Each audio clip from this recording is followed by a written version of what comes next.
Hi అండి. ఈరోజు south Karnataka special recipe మరియు నా ఫేవరెట్ రెసిపీ బిసిబిలేబాత్ ఎలా చేయాలో మీతో షేర్ చేసుకోబోతున్నాను. ఇప్పుడు స్టవ్ మీద కుక్కర్ పెట్టుకొని ఒక 6 కప్పుల నీటిని వేసి బాగా మరిగించాలి. ఇప్పుడు ఒక అరకప్పు కందిపప్పుని కడిగి పక్కన పెట్టుకొని 15 నిమిషాలు ఆ నానబెట్టిన కందిపప్పును ఇప్పుడు ఈ నీటిలో చేర్చాలండి. అలాగే ఒక కప్పు రైస్ని కూడా బాగా కడిగి ఆ రైస్ని కూడా ఇందులో వేసి ఇప్పుడు గరిటెతో బాగా కలిసేటట్టుగా కలపాలండి.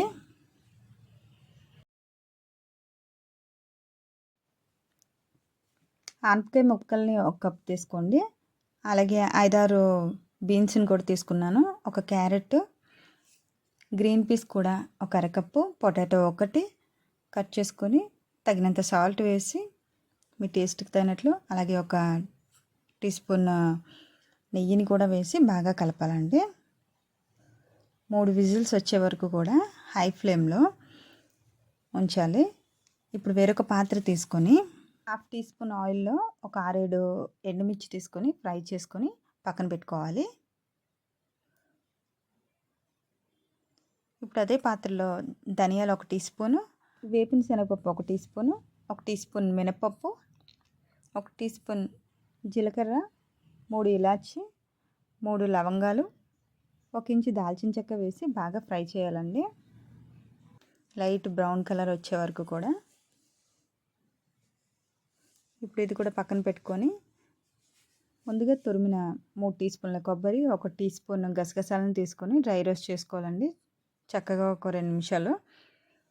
ఇప్పుడు మనం ముందుగా పక్కన పెట్టుకున్న మసాలా దినుసులన్నిటిని కూడా పసుపుని చేర్చి చక్కగా మిక్సీ పట్టుకుందాం. ఇప్పుడు డ్రై రోస్ట్ చేసి పక్కన పెట్టిన కొబ్బరిని కూడా వేసి మరోసారి చక్కగా మిక్సీ పట్టుకుందాం. ఇప్పుడు మనకి బిసిబిలేబాత్ పౌడర్ రెడీ అయిపోయిందండి. RRR లాగా BBB పౌడర్ అన్నమాట. మనకి రైస్ బాగా కుక్ అయిందో లేదో ఒకసారి తీసి కలుపుకోవాలి చక్కగా. ఇప్పుడు ఒక ప్యాన్ పెట్టుకొని ఆయిల్లో ఒక 2 టీ స్పూన్లు వేసి 2 టీ స్పూన్ల నెయ్యిని కూడా వేసుకున్నానండి. ఇప్పుడు ఒక 2-3 టీ స్పూన్లు జీడిపప్పుని చక్కగా ఫ్రై చేసుకుందాం. లైట్ బ్రౌన్ కలర్ వచ్చే వరకు తీసి పక్కన పెట్టుకుందాం. ఇప్పుడు ఒక 3 టీ స్పూన్ల వేరుశనగ గుళ్ళను కూడా వేసి చక్కగా లైట్ బ్రౌన్ కలర్ వచ్చే వరకు వేయించి అది కూడా తీసి పక్కన పెట్టుకోవాలి. ఇప్పుడు 1/2 టీ స్పూన్ ఆవాలు, కరివేపాకు, ఒక ఆనియన్ వేసి చక్కగా ఫ్రై చేయాలండి.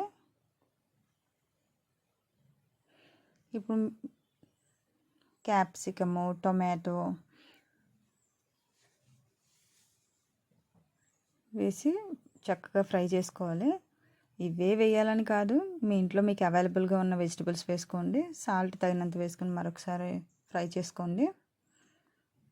ఏదో ఒకటి మిస్ అయిందని కాదు, కానీ మీకు అవైలబుల్గా ఉన్న వెజిటబుల్స్ వేసి మీరు చక్కగా ఫ్రై చేసుకోండి.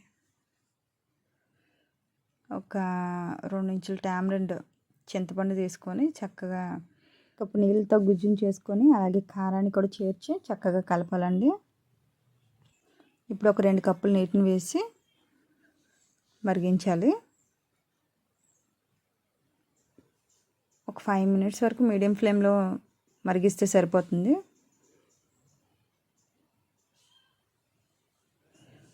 ఇప్పుడు ఈ రెడీ అయిన ఈ మసాలాని మనం ఈ రైస్లో వేసుకొని ఒకసారి చక్కగా కలుపుకోవాలి.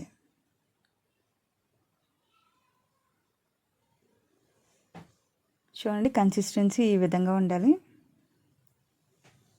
ఇప్పుడు నాకు ఎంతో ఇష్టమైన బిసిబిలేబాత్ రెడీ అయిపోయింది. ఇప్పుడు ముందుగా మనం ఫ్రై చేసి పెట్టుకున్న ఈ గ్రౌండ్ నట్స్, జీడిపప్పు, ఇంకొంచెం 1 టీ స్పూన్ నెయ్యిని కూడా వేసి కలుపుకుంటే ఫ్లేవర్ చాలా బాగుంటుందండి. ఒకసారి తప్పకుండా ట్రై చేయండి. మీకు కూడా నచ్చుతుంది, మీకు కూడా ఫేవరెట్ అవుతుందని ఆశిస్తున్నాను. ఇప్పుడు ఏంటంటే దీని మీద దీన్ని బూందీతో సర్వ్ చేస్తారండి. మీరు ఎప్పుడైనా బెంగళూరు, మైసూర్ వచ్చినట్లయితే ఈ రెసిపీ కంపల్సరీ